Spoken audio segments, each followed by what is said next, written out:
So please give a warm welcome to Mr. AVENATTI.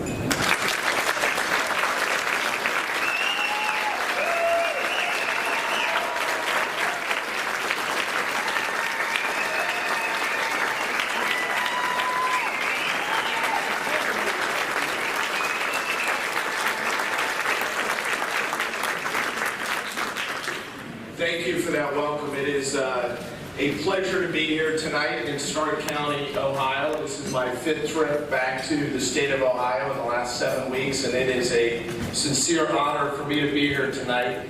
But let me start by apologizing to a number of you here in the room because you came here tonight hoping to see and possibly meet the attorney that does the very best work for Stormy Daniels. So I want to apologize that Rudy Giuliani could not make it here tonight.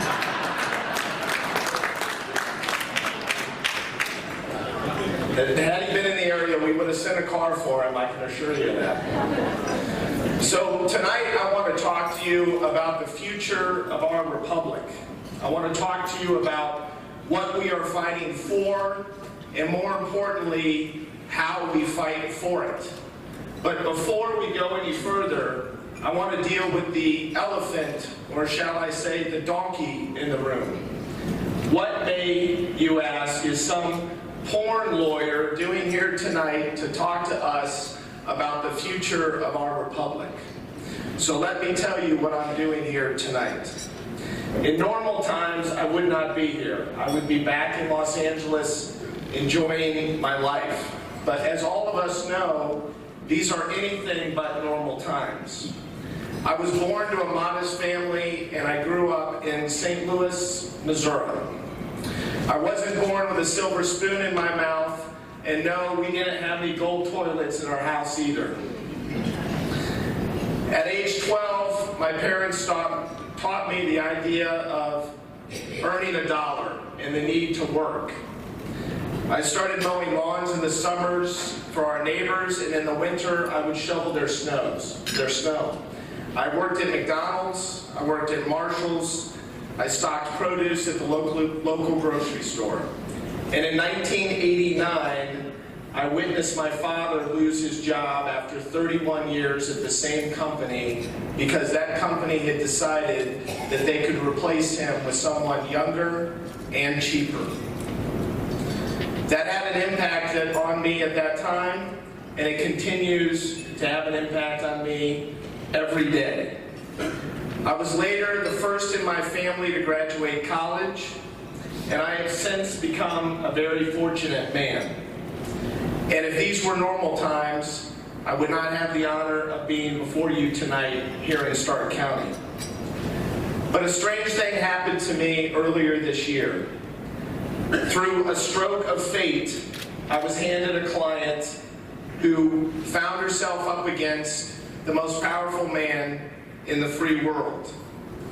Headline writers know her only by her occupation, but I, like so many of you, have come to know Stormy Daniels for her courage, her fortitude, and her belief in right and wrong.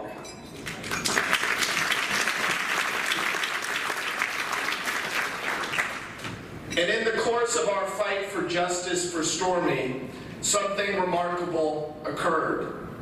Americans of all stripes held out their hands to us and began to provide us with information. And before I knew it, I was not only up against the most powerful man in the world fighting on behalf of Stormy, but also on behalf of families separated at our southern border, other women silenced by President Trump, and ultimately a woman up against a nominee for the Supreme Court of the United States. All of whom believed in the idea of facts and evidence and justice for all, like all of us in this room here tonight. Now, I am not exactly a stranger to politics. When I was trying to figure out a way to put myself through college and later law school, I worked on over 150 campaigns in 42 states. But after 1997, I never thought I would have any involvement in politics again. I never thought I would have the honor of addressing a group like each of you or all of you here tonight. But the Trump presidency has galvanized me, as I know it has galvanized so many of you here tonight. It has caused me to ask, how can I step up? And it has reminded me of what we all learned long ago when studying the founding of this nation. You see, our founding fathers did not envision career politicians that would serve for 30 or 40 years. Our founding fathers envisioned something far different. They envisioned a scenario where, when history called, people in our society would rise up and rotate and serve for the greater good, and at some point in time would return to where they came, return from our society, but they would serve for the betterment of our nation. Now, I don't know in what way I will serve ultimately, but I do feel called, as I know so many of you feel called, to contribute in some way, because we are living in a very grave time. This is a critical juncture in our nation. Let us be clear. Donald Trump does not have the courage, the intelligence, the character, the heart, or the wisdom to be the president of these United States.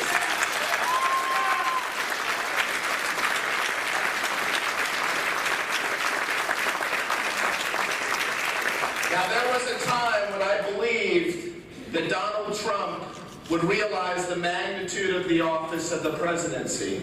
There was a time when I believed that the office would change the man.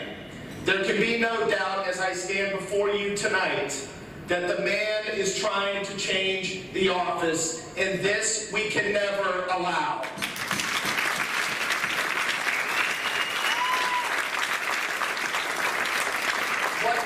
What we Democrats are fighting for is the future of this republic. We are fighting for the ideals that made America, America. We are fighting for each other, our families, our kids, our neighbors, and our cities. We're fighting for the ability of people to have a good paying job, pay their health care expenses, send their kids to college, and have a shot at the real American dream. This is what we're fighting for.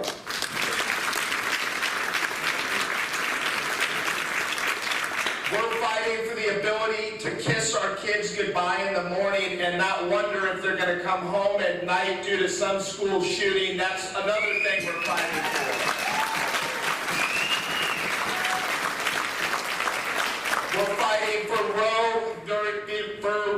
We're fighting for Roe versus Wade, equality, women's rights, transgender rights, and gay rights. That is what we're fighting for. And what are we fighting against?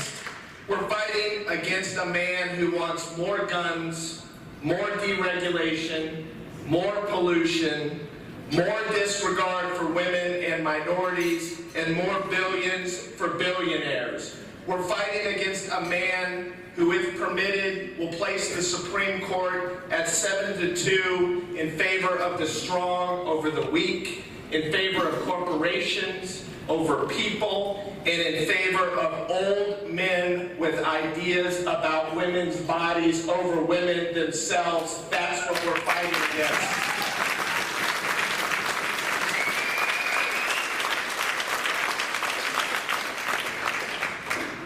Now, among us Democrats here tonight, nothing that I've said thus far is controversial.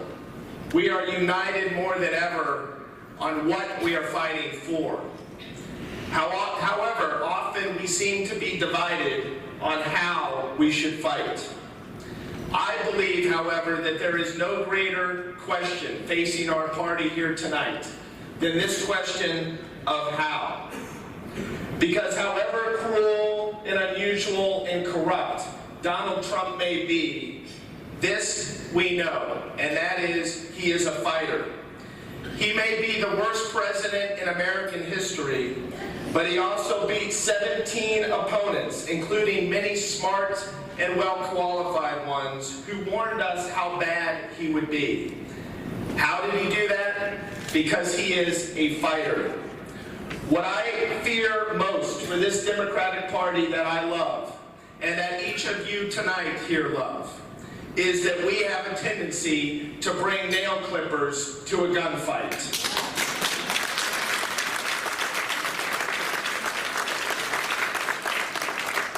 So tonight, I want to suggest a different course of action.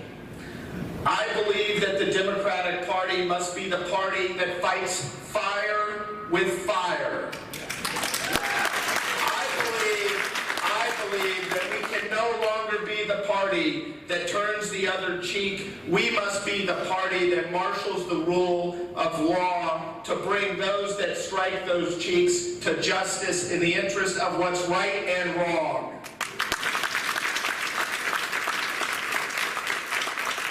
So I say, when they go low, we hit harder. Now, I know there may be some of you tonight that may disagree with me. You may believe that the answer to Donald Trump is to be exactly the opposite of Donald Trump. To be noble, to be kind, to be classy. And make no mistake, I am for all of those things.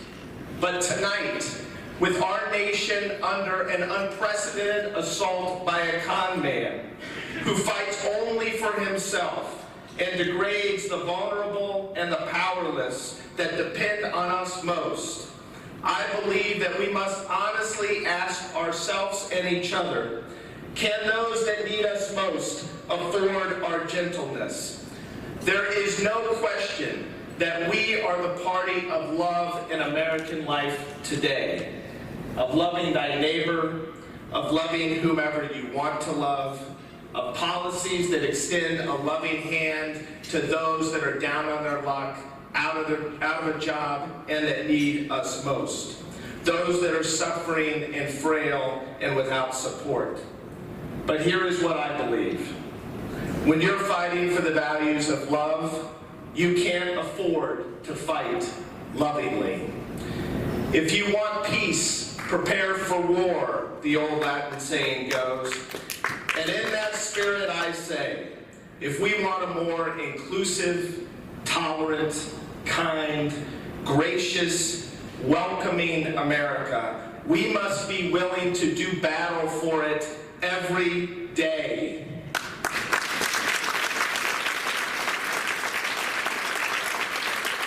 If we want the American dream for ourselves, for our kids, for our neighbors, for our families, and for each other, we must leave it on the field and fight for it day in and day out in Ohio, in California, and Michigan, and Wisconsin, and New York, and Texas, and across this nation, because we are under an unprecedented attack here in the United States for the fundamental values that make this nation what it is.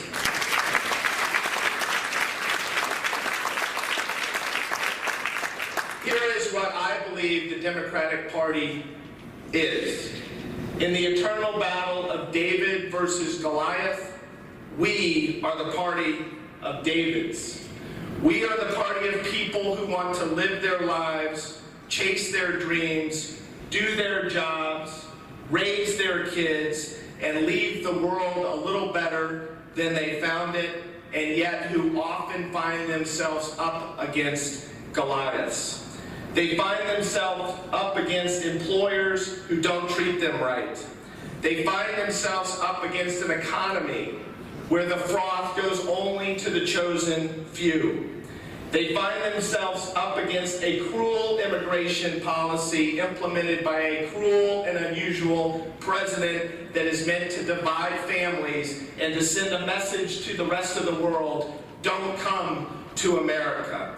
They find themselves up against bigotry and racism and sexism. We, however, are the party of Davids. Davids come in black and Davids come in white. Davids speak Spanish and Davids speak English. Davids are Christian, Davids are Muslim, Davids are men, Davids are women, Davids are gay, and Davids are straight, Davids are trans. These are all of our Davids.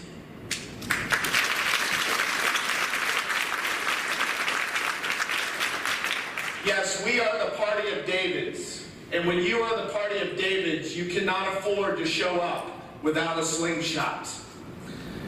But let me say this. In the age of Donald Trump, despite the dumpster fire of his presidency, we cannot afford as a party to fight only against. We must also fight fiercely for Davids. We Democrats must fight to put Americans back to work in stable, high-paying jobs across the country. We must fight for Medicare for all, because you see, ladies and gentlemen, our soldiers on the battlefield don't leave each other behind when one of them is wounded or hurt. And we can't leave our fellow Americans behind when one of them suffers a healthcare scare or a medical problem.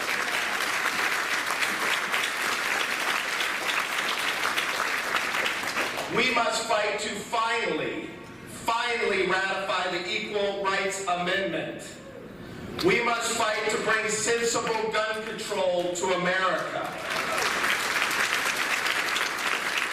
We must fight to invest in our public school teachers who build the foundation of this nation every day by looking after our kids and teaching them the values that make our nation what it is. Our public school teachers have been ignored for far too long.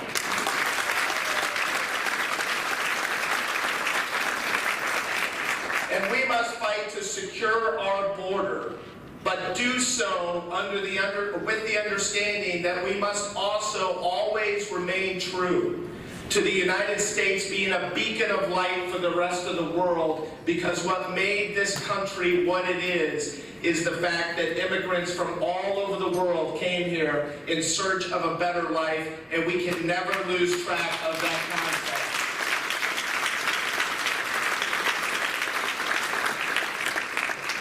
Now, if we are to be successful in these fights, it will require doing something that many of you may not want to do. It will require us welcoming certain voters that voted for Donald Trump in 2016 back into our fold. Do I believe they were wrong in 2016? Absolutely. Do I believe that they placed many of lives at risk and impacted many people negatively, both here in the United States and abroad? Absolutely. However, we cannot afford, ladies and gentlemen, to write them off forever. We cannot afford to shame them, because we will never welcome them back. So tonight, I want to propose a different way of looking at these voters.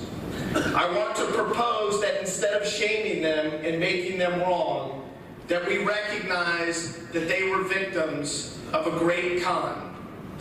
Because you see, we can say a lot of things about Donald Trump, but as we all know, he is a remarkable con man. And one thing I've learned in nearly 2 decades of legal practice is, no matter how smart you are, no matter how good your intentions are, everyone from that time to time gets taken advantage of. Everyone can be conned. So it is important that we recognize here tonight that we cannot continue to shame these voters. We must convince them that they've been conned, and we must welcome them back into our fold. Because if we do not do so, we will never succeed in the fights that I've mentioned here tonight. But let me also say this. In the age of Donald Trump, he attempts to convince many of us that look like me that our success depends on the trampling of women and minorities and those that are less advantaged. And he does this because he hopes that if we are whipped into hatred, we will lose track of the con. We will lose track of the broken promises. We will lose track of the jobs that he promise to come back to Ohio and elsewhere because we will be too busy fighting one another. You see, too many of us in America have forgotten that old adage, there but for the grace of God go I.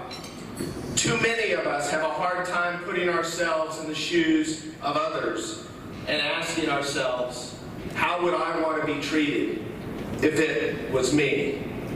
Too many of us have been eerily silent, sitting on the sidelines, while other groups fight for their very existence.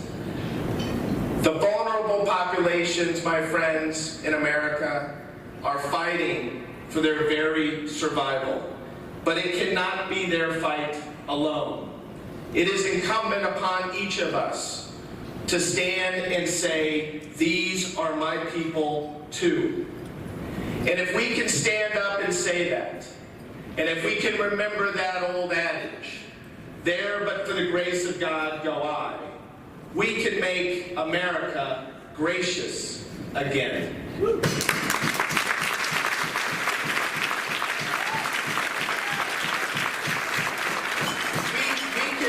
America kind again. We can make America dynamic again. We can make America welcoming again. We can make the American dream real again. And if we can stand and say that, and if we can remember that adage, my friends, above all else, we can make America, America again. Thank you.